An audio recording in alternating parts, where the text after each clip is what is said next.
and welcome back to the Simplifiers podcast, where we take topics in business and in life and simplify them. Now, friends, today I have a very special guest that I cannot wait to introduce to you and to the world.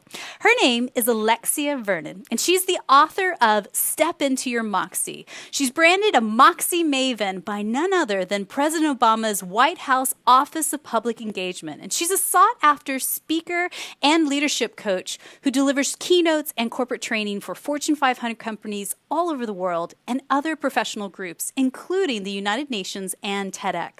Alexia holds graduate and undergraduate degrees in women's studies and has been featured on CNN, NBC, ABC, and CBS, and also in publications that I'm sure you've read, including Forbes Women, Women's Health, and the European Business Review. And I'd like to welcome to the Simplifiers podcast today, Alexia Vernon. Hi, Alexia. Hello. Thank you for having me. So, Alexia, here is the thing. This is the real tea. We're going to talk about Moxie. We're going to talk about how to really build that part of ourself and how to step into it and be an influencer in our business and in our life. And I'm really hoping that you can break it down for us in simple, practical ways. So first and foremost, can you just define the word Moxie? You've written a whole book about it. What does it mean to you? Yes. I love the word Moxie because it suggests being a little disruptive and playful at the same time. And when I refer to the process of stepping into your Moxie, I mean that one possesses the mindset and the ability to be able to walk into any room or onto any stage and unapologetically speak up for themselves, for other people, for ideas and issues that matter, and know that when they speak, their words will move people to take action.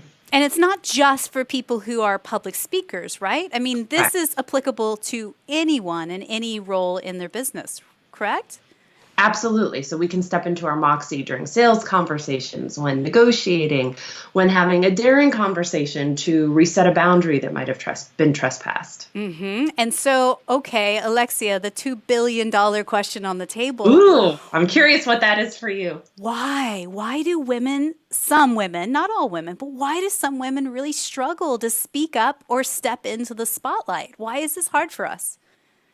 Because we've been socialized, irrespective of where we grew up in the world, to want to be liked, to make other people feel good. And even if we unapologetically assert that we are feminists or we believe that things should be different, the tricky part is it's one thing to have consciousness, it's another to default to that level of confidence. Mm-hmm. And so as a result of that, many of us, myself included, can ping pong between two different parts of ourselves, meaning many times we feel like we are holding ourselves back because we are somewhat tap dancing on eggshells, really wanting to be liked and give the right answers and not be called out for failing to be enough of whomever we conjecture other people want us to be. However, many of us also have this other part, and I did for a lot of years as well, where at times we can puff up and perform because we understand that our voices matter and we want to use them to be able to make positive impact in the world. Mm-hmm. And that's absolutely true. And, you know, most of our listeners to the podcast are females who own their own business or solopreneurs. And like you said, I mean, every single person, regardless if they are a public speaker or they just like to stay behind, the comfort zone and sitting at their desk doing their thing, this is incredibly important for them as well. So where does Moxie play into running a business? Everywhere, because it's what our prospective clients and what our existing clients will feel from us. Are we able to show up, speak up, and be 100% ourselves? And the first place that we can begin, if we recognize, there's some areas where I do second guess, is to be really mindful of our self-talk, because self-talk is key. And at any given moment, we all are walking around with a voice in our head. Sometimes that is the voice of the critic who says, you're not smart enough, you're not funny enough, you're not experienced enough, you're not making enough money, whatever it is. But there's other voices that can be equally as troubling that we have to confront. One of those is the voice of the cop. And the cop will say things like there is the right program that you could be running, and then all the others are wrong. There is the right profile of a client and the wrong profile. And when we are in that cop voice, we create two categories out of everything, the right and the wrong. Mm-hmm. And we fail to see the gray underutilized space between those two poles. Mm-hmm. And then the third voice that a lot of us can struggle with is the voice of the cheerleader, which at first sounds great because she might be saying things like, it's fine that you've got another 8 hours to put into this product launch that you have, and you're supposed to go to sleep and you have to wake up for an interview. One day you'll retire and then you can catch up. And for entrepreneurs, this one is particularly problematic because while there's times where it's helpful to have a little bit of that cheerleader to push through objectively difficult times, for the most part, when we get into that voice, even though she sounds positive, usually we get tired, we burn out, we get sick, we quit. Mm-hmm. And when we start to think about how are we showing up for other people, first we need to address, well, which of those voices might we be carrying around that we need to learn how to talk back to, so that rather than having that monologue that's undermining us, we can turn it into a dialogue. And it sounds like the cop dialogue is, or the monologue of the cop is, you're doing it wrong. So I think that's the one. And it often drives us into comparison. We start to compare our beginning to somebody else's middle and say, she's further along, so she must be doing it right. I'm the one who's off. And nothing positive happens as a result of being there. Yeah, no, I certainly know that voice very well. But, I think we all go through phases of it where on some weeks, some months, some years, you may feel on top of it. And some days you're just not. So can we talk about fear? Because you mentioned in the book about fear and then something called a sensation. Can you break that down for us? When we are on the cusp of doing something big or of saying something big, most of us are not going to feel like our insides are on a vacation. Rather, it's going to feel, as I like to say, like there's a colony of butterflies inside flapping their wings very vigorously. Mm-hmm. And what most of us do, unfortunately, is we label that fear. And that's the wrong thing to label it. I prefer sensation because it's objective. Because the reality is that when we're feeling all the feels, it means we're on the cusp of stepping into our Moxie, of being able to be of service, of stretching outside of our comfort zone where the greatest influence and learning and growth happens. Mm-hmm. And when we start to label that sensation and say, okay, my hands feel a little bit clammy, or it feels like my heart is racing, it turns it from being a problem, something we have to avoid, that usually makes us step back, to something that's an invitation that we can actually express gratitude for. I'm grateful that I'm feeling stuff because it means I'm in service. I'm grateful I have this visibility opportunity so I can reach a larger audience. And then we can play nicely with it. And I think I equate it to ziplining. I don't know if you've ever ziplined before. I have. But before the very, very first time you go on a zipline, you go, this is a horrible idea. I mean, look at it. It's way up there and you have to zoom down there and you're only being held by like this little tiny rope. And you just think your brain goes into this mode of like, Mary, what are you doing? That's a horrible idea. And then you get hooked up and then there's no stopping now. And then somebody pushes you along the way. And then all of a sudden you're ziplining and you're like, actually, this is amazing. And it's not as scary as you think it is. So I think sometimes when I think about the scary moments in my own business, the first time I ever stepped onto a stage of 600 people in the audience, right before that, it's petrifying. But are you suggesting that maybe we can utilize that energy and that sensation to help us through the process? Or how can we channel and process the jitters and the butterflies? When we're in those moments, typically we turn inward and we start asking questions about us. Are we enough? When really those butterflies are there because we have that opportunity to extend outward. When we redirect from us to asking, how can I connect more with my audience? How can I be 100% present to what's happening in the here and now? Then we recognize that if something does go wrong, we forget what we're going to say.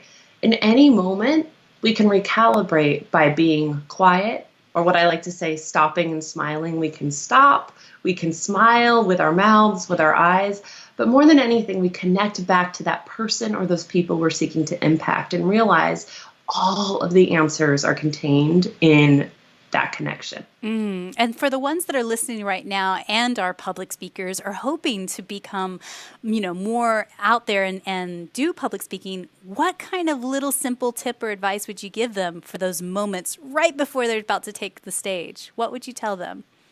I believe 100% in having rituals that set you up for success.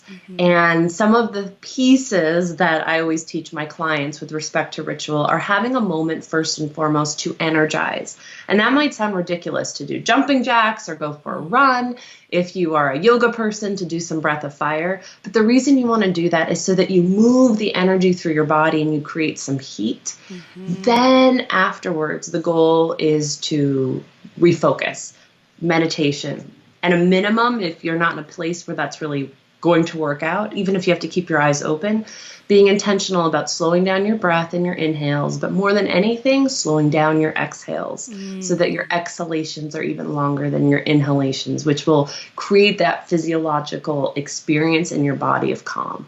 So I want to back up a little bit because, Alexia, I'm so fascinated by your story, and I just love the recount that you gave of your childhood and going through space camp and then just being sort of an awkward kid. I mean, can you talk to us? How did you step into really writing this book and talking about Moxie in this way? It was a long journey to more days than not, because I'm very honest, I'm still a work in progress as well, but more days than not defaulting to that Moxie mindset and corresponding skill set. And honestly, if I could find one moment where things changed, I'll tell you that story. But what was underneath that was the reality that it's not about me. That in any moment, whether I'm prepared or not prepared, what we talked about a few seconds ago, that idea of being present rather than trying to control myself, trying to control the audience, trying to control the outcome is where all the magic happens. But it was probably about a decade ago, I had the opportunity to be the closing keynote speaker at a prestigious social enterprise conference. And I'd already been on the speaking circuit by this point, 7 or 8 years, because I started pretty early. But I still felt really uncomfortable. I could perform and puff up, but inside I was still a hot mess. But this particular keynote I arrived a little bit early for, in time for the attendees' pitch fest. For some context, there were about 100 people who were participating who were in their mid-20s, and each of them had a couple of minutes to present their big idea for how to harness entrepreneurial solutions to solve a big social, economic, or environmental problem. And the pitches were bold, they were well-researched, they were full of heart. And the finalists for this event were decided on by the other people who were in attendance, so everyone got to vote. And I share those details with you so that you can appreciate why, when the finalists' names were announced, I was stunned, because every single one of them was female. In that room of probably 100 young people, not one woman's voice was picked. And so what I strive to do whenever I am stirred up, and I like to say that I was steamier than a boiling teapot that day, what I strive to do in those moments is ask questions. And so I asked whomever would speak to me, and fortunately a lot of people did before I went on, what just happened? Where are the voices of our young women? And what I heard from both the women and the men was actually very much in alignment. Both said that they picked based on who they perceived to be the best pitcher, best speaker, best leader. In other words, who took up a lot of space, who projected confidence, who had a lot of volume, what we would call a more masculine model of delivery. And yet, when I asked who were the speakers that you felt most connected to, whose ideas you wanted to champion, the names that came up were a lot of the women, because they told stories. They were vulnerable. They spoke with the audience, at times admitting that they still had a lot to learn before they felt like their ideas could be successful and scalable. And yet that wasn't perceived to be good pitching, good speaking, good leadership. And the reason that event was so impactful for me is because I recognized I had actually been striving to be both people and not done it really well. In other words, there were times where I did puff up and I did say, look at me, but it was always born out of performance rather than an unshakable belief that what I was saying really mattered and could impact people's lives. But on the other side of the spectrum, I could certainly go feminine, where I would be soft and vulnerable. But that also wasn't born out of true self-confidence. It was out of people-pleasing and wanting to be liked and not disrupting the status quo. And the reality is irrespective of gender, in our businesses as speakers, we want an integration of both of those pieces. But more than anything, we want to find what is our authentic style of connection when we speak, of persuasion when we speak.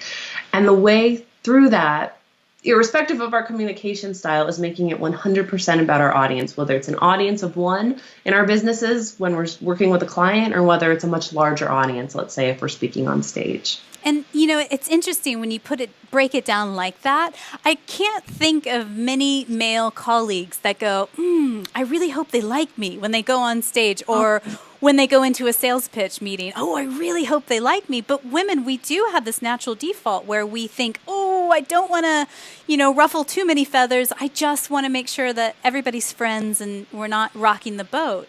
Why do we do that? I mean, it really comes back to where we started the conversation in terms of socialization, what we've seen modeled, whether it's in the news, in school. And even, again, if we recognize I don't want to be that way, habits are very hard to break. So if that's the way we've been showing up, if that's what we see through our colleagues, if that's what we see with our friends, we're going to default that way. So you talk about bum biting moments, which is really fun to say. Say that 5 times fast. Now, talk to us. What does that mean to you? And first and foremost, how do we build resilience as business leaders when we handle those moments? Yes. One of the reasons why we do struggle, as we've been talking about, is as women, we tend to replay those moments of defeat over and over and over again. And that becomes the story we're carrying around about who we are, rather than recognizing that it's a moment within our lives, a blip, and then replaying all the moments where we were successful. Bum biting moments are moments that knock us to the ground, that make us surrender in some capacity, that challenge us. In the moment, they feel like they are defeating us. But when we look back in hindsight, we realize that they weren't happening to us. They were actually happening for us to learn, to grow, to develop our resilience. And particularly with respect to communication, I am somebody who had a lot of moments that did not go the way that I intended. But the truth is that the pain was not so much what happened in the moment. That was difficult, but it was in the self-flagellation when I replayed them over and over, and as a result experienced them over and over and over again. And I loved in your book, it was on page 20, where you talk about the 5 R's. So identifying those 3 to 5 significant moments, like your come to Jesus moments, and how they shape you and how they really shape who you believe you are and what your voice is, your presence, your purpose. Can you break down those 5 R's for us? I can. So first, a piece is recalling them, actually taking note of what are the moments I'm carrying around, perhaps more than I need to be. Then reliving them, actually giving yourself the opportunity to feel everything that needs to come up, because sometimes we're replaying them because we've never actually felt all of it. It happened, we stayed somewhat paralyzed, and it's in our cells, but it hasn't been expressed. Then after we recall and relive, then what we're seeking to do is reframe. How can we frame this as something that happened to us, as something that happened for us? And the reframe, I hate to play favorites, but it's one of the most important stages where we start to see, in my case, that moment where I gave a speech and kids laughed, that was setting me up for the rest of my life in terms of giving me a sense of what other people might be going through so that I could serve. Once we reframe and we start to see that no matter what the situation is, there's something that we can glean and learn from, then we can release it.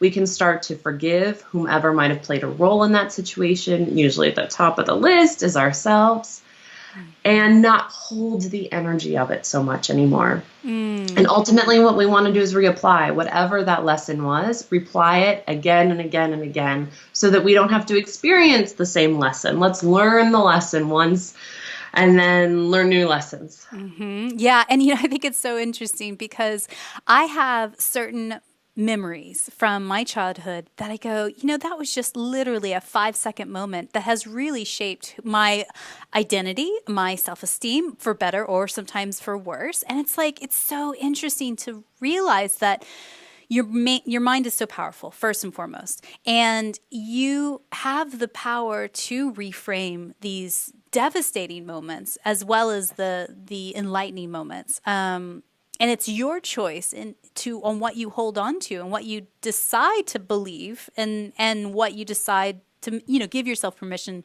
to reframe and release. I think it's true. And at first it's really hard, even in hindsight, to do it because we're so hooked into the story. We're so hooked into what he did or she did to us. But the beautiful thing when we start to adopt this as a new mindset is, yes, we can start to go back and heal old pieces of us that are often making us feel crummy and not allowing us to show up in the fullest way we could with our clients and our businesses, with everybody in our life. But the second piece is we start to be able to do that on a moment-to-moment basis. So if a client doesn't show up and we had a busy day, that's a gift. I now have more opportunity to meditate or go for a run or take time for myself. If, and I know with a lot of entrepreneurs this happens, somebody breaks a contract and suddenly that insert dollar amount, whether it's $500, $5K, $50K, doesn't come through and we want to go into scarcity. If it's not him, it's not her, it's not that organization, something better's on its way. And we start to do that, and it allows us to be really powerful because nothing holds us down. Everything becomes a launching pad for us to get back up. And I think that's the secret to resilience, is once we realize that, this does not define us, first and foremost, and this does not have to hold us down. I mean, you really, truly have the power to, get back up again, even though it sucks, even though it's messy, even though it's hard. You have the power to choose. And people who are listening might be saying, okay, so that sounds great, but what does this have to do with communication? And for me, it's everything. Yes. Because if we think about the communication situations that stress us out most, for some people, it's public speaking. For others, it's discovery calls with clients. For other people, it's being able to tell the truth once we have a client, when we see them doing something ridiculous and we know that they're paying us not to be permissive, but to challenge them. If we think about our ability to do that from a place of joy and presence, if that's not happening, and I've experienced this with every single one of my clients, we can always trace it back to what's going on internally, because all of our stuff shows up with communication. It is a mirror for what's happening in our inner life. And if there's anything about your communication that feels a little wonky or uncomfortable, trust that the antecedents of what's going on are actually an internal job. It's not about going immediately to addressing the skills. How do you pause? How do you have vocal variety? And those are all things that are important, but the other stuff really needs to come first. And that's it. I mean, that's technique, but really what you're talking about is that intuition, really going inside that way? Yes. Intuition, and then also honesty. And recognizing if there's stuff that needs to be healed, you've got to heal it and move it through and feel everything. One of the things I mentioned in the book that was a moment that changed things for me was when I was reading Dr. Jill Bolte Taylor's My Stroke of Insight and recognized, I'd always been a little bit of a neuroscience geek on the path to building my coaching business. But recognizing that from a neuroscience perspective, from the moment we have a thought, we have a corresponding feeling that's going to last for 90 seconds. That was huge because, okay, most of us can endure anything for 90 seconds.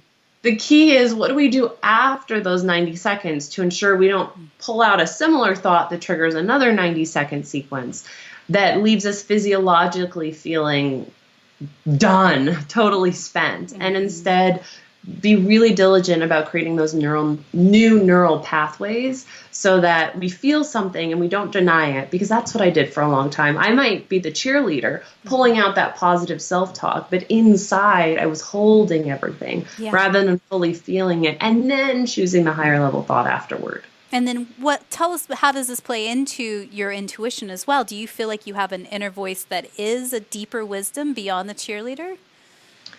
Yes. Well, to me, it's the voice of the coach, which might be informed by intuition. But the way we start to talk back to the critics, the cops, the cheerleaders is, again, turning it from a monologue into a dialogue. And we do that by introducing another voice into the mental menagerie. So the coach is curious and asks questions that allow us to return to a strong protagonist story. So if I'm being really inner mean girl on myself and I'm doing the critic, my inner coach is going to say things like, what's a moment where you've been a rock star, where you did have the answer, and how can you apply that here?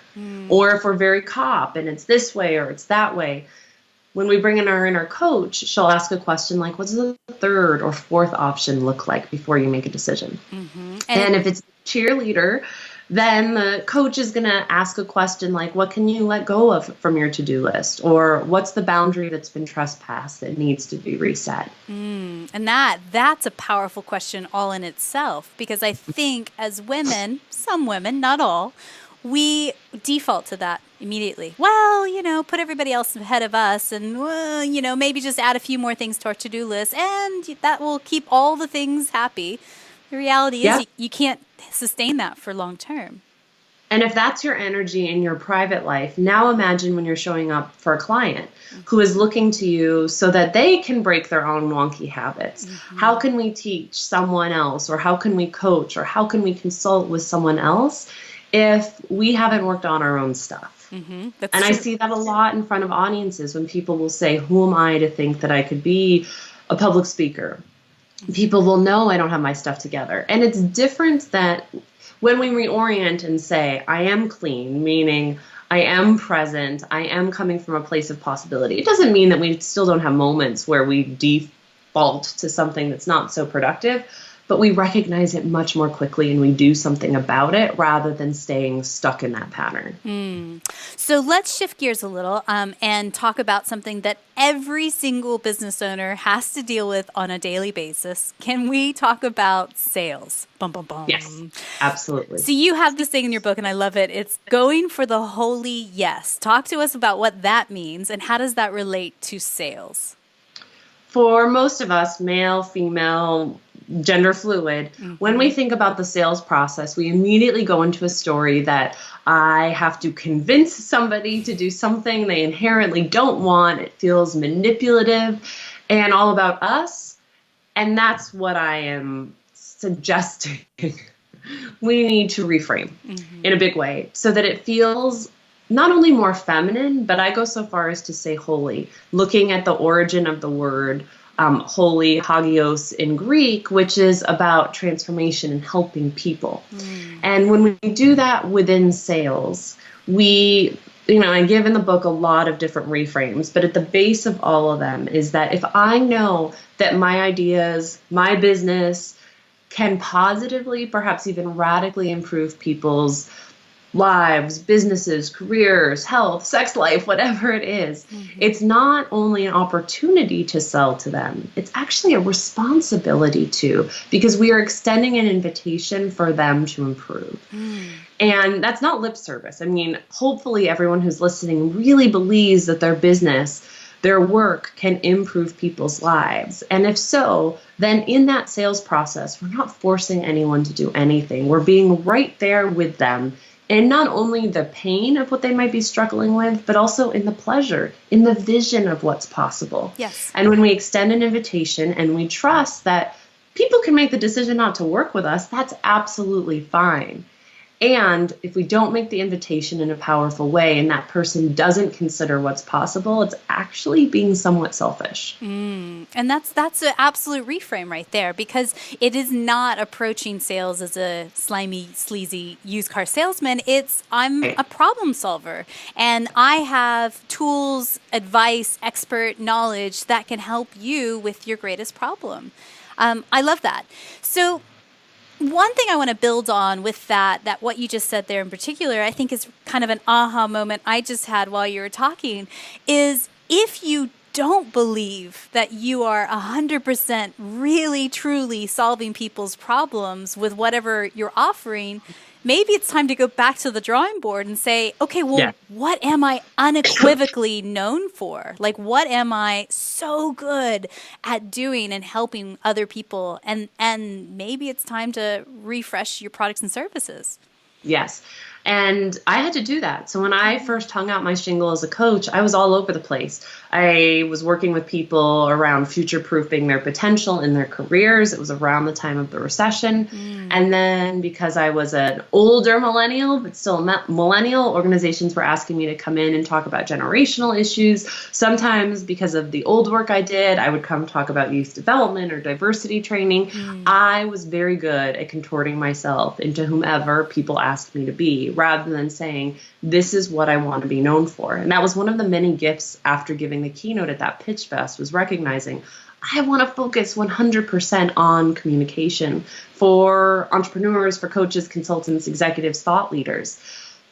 One of the ways, if I were to have tried to figure that out a little bit sooner, would have been returning to what are the questions that people will ask me, or if you're listening and you're wanting to do this for yourself, what are the questions people ask you that you really enjoy answering? Yep. And it's a simple question, but if we think about that, usually it creates the nuggets of insight we need to figure out how to hone in a way that serves and that feels like it's really us being in our zone of genius.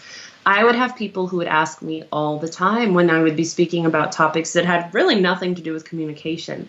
It looks like you're having so much fun as a speaker. How did you make it fun? Or you don't say, so, or like you don't have a lot of filler words. How did you weed those out? Because I have a lot of them that pop up. If only I had paused and said, if those are the questions people are asking, and I love sharing all these communication tips. Yes, it might seem like it's the least likely path for me, given my history of how uncomfortable I've often been. And yet because of that, usually the stuff we've most had to work on and learn, it's often the stuff we want to teach. And I'll say to my clients all the time, we teach what we have to learn or what we have learned, and also what we have to remember. Yes. So if I didn't work with people on communication and public speaking and negotiation, it would be painful to me because it's doing it every single day that keeps me in a place where it's an area that I love because I'm always by default working on it for myself since I'm working on it with other people. And I think that's the secret. That's how you become an influencer in your industry, because you are relatable. Your backstory talks about the fumbles and complete missteps that you've had along the way that has helped you build to become the expert in whatever your topic is, whatever your area of expertise is. And I think that's the secret, because I think if you come to the table and say, well, hey, I'm really good at this, but you don't have a backstory of showing how you got to be an expert in that, no one's going to believe you. And it's going to be really... And even if they do, especially if you're a coach consultant, people aren't going to feel like you are the person for them, because if you haven't struggled, how will you understand where they're coming from? Yes. How do you know my deep, deep, deep pains, my deep, deep, deep fears, all of that? And how to get me out of that? Because that's the other piece, of course, is you might be a compassionate soul, but if it's compassion rather than empathy because you've gone through something similar, you might be able to, quote, teach me, but you won't be able to show me the pathway for transformation. Yes. And do you agree with this statement? I find people who are influencers, that's a nice buzzword of the year for people, but people who truly are influencers are people who have a track record of helping others. And, that's how you actually become an influencer in your sector as well, is that you have a track record of, small wins and big wins of helping others overcome their pains and fears. Totally. And I know we're not necessarily talking about pricing at the moment, but I see this a lot in my peer space where people will often come to me and ask, how have you grown this mastermind program that is a nice investment for speakers when my following is, 4 times as large? I've got, 100,000 people on my list or whatever it is, and I can't fill my mastermind. And it comes down to this, that if people want to work with you deeply and at higher price points, you don't need as many people. You need that ability to connect and really be able to speak to the conversation in their heads.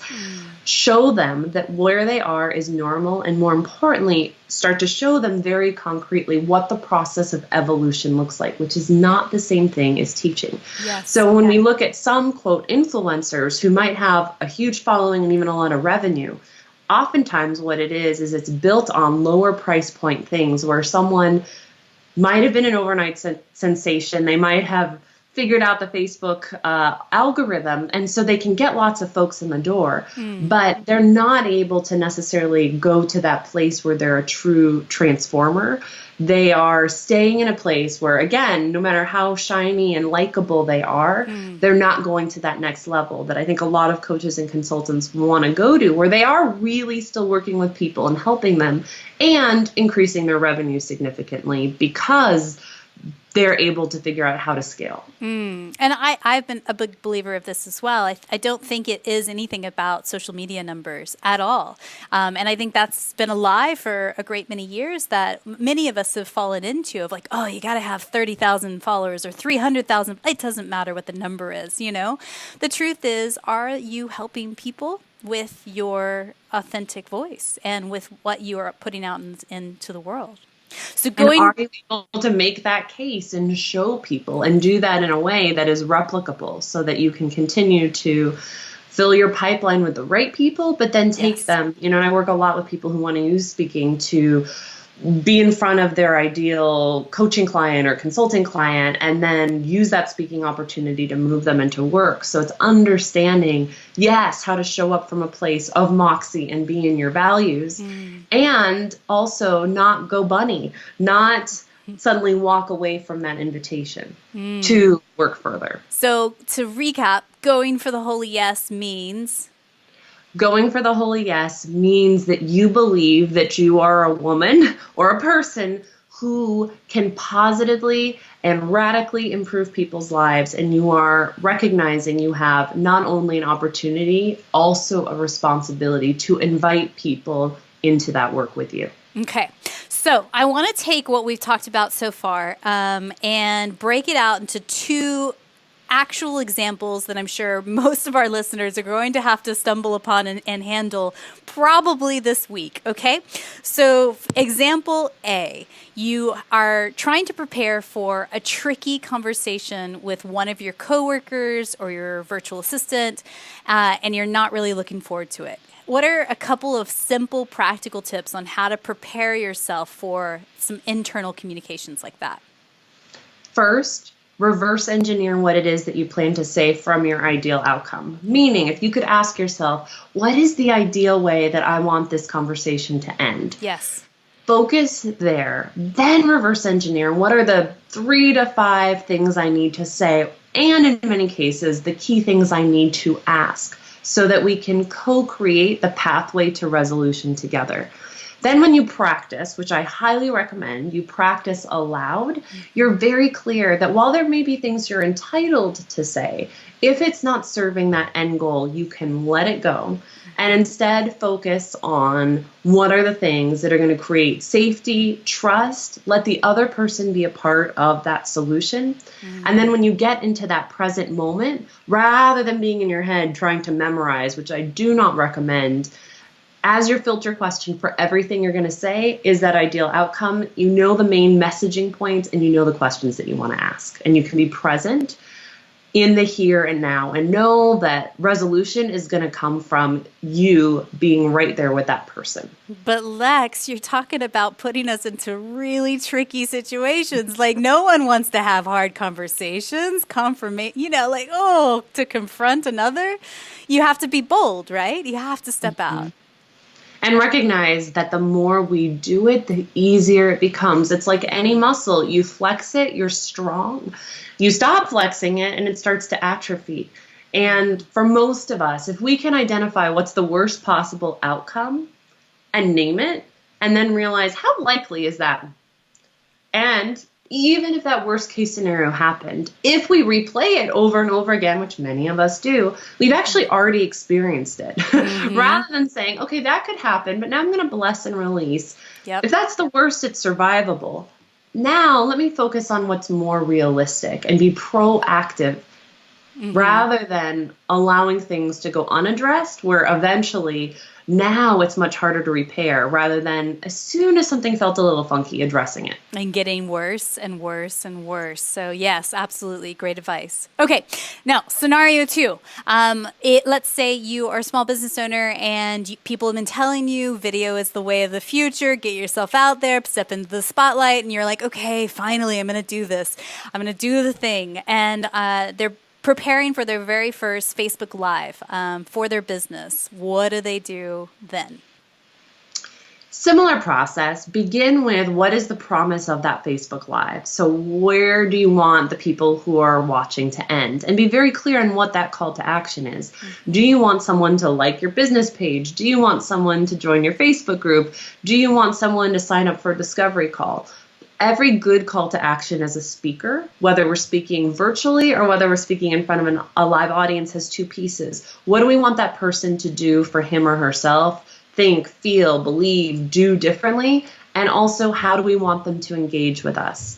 Use that, reverse engineer, what are the things that need to be delivered in order for me to move to that final destination, the 3 to 5 points that I can prepare. And even though with a Facebook Live, you could in theory type everything out, do not do that. Yeah. It's fine to have those main points. If you know that there's a particular story you're going to tell or an engagement point, you want to yellow highlight that on a Word doc.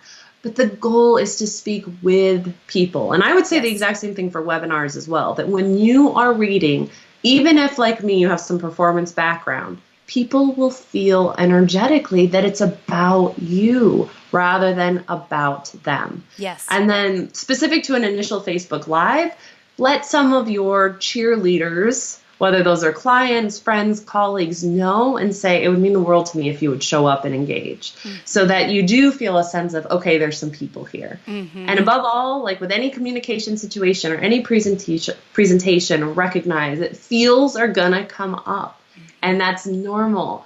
And actually use it as a moment to say thank you. It means I'm stretching, I'm growing, I'm in service. Watch the tendency to create a problem or a negative story about it, because that's what's going to leave you feeling yucky inside. And that's it. I mean, it comes down to repetition. I was thinking of the very first Facebook Live video I did, I don't even know, 3-4 years ago. And it's just painful and awkward.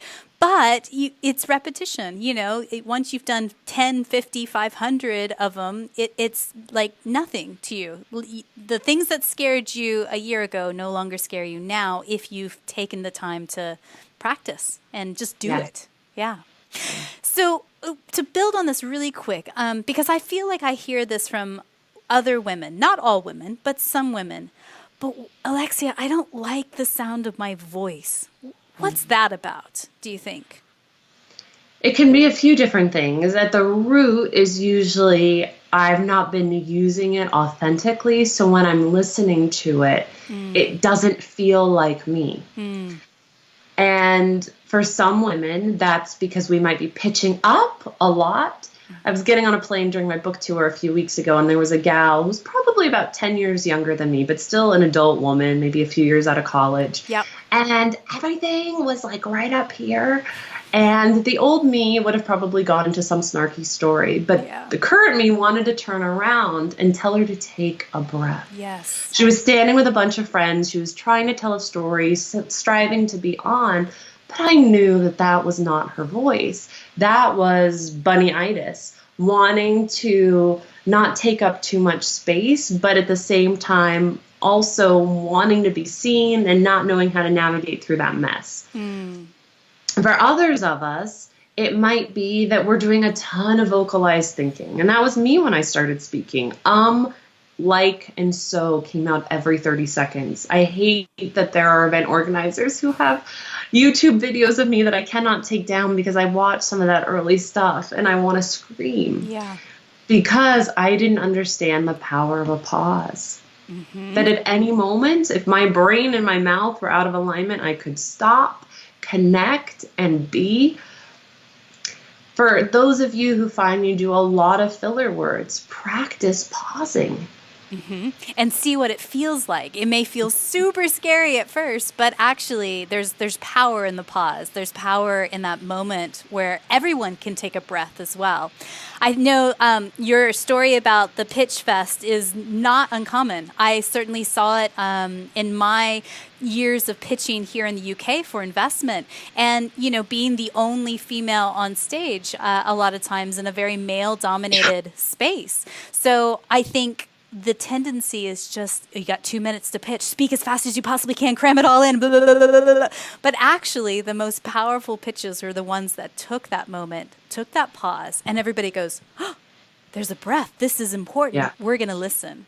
Yeah. And it's funny you bring up speed, because that's something that skews far more female. That when we feel that discomfort, we tend to want to speed up, and that produces some more of that wonky language because we can't sustain the speed that we have chosen. Yes. I've also judged and coached a lot of pitch fests, and it's fascinating when you watch men because they say a whole lot less. And they hold that space. And as a result, people feel that projection of confidence. And it makes the judging panel or the audience want to ask questions in the Q&A because they're like, well, tell me more.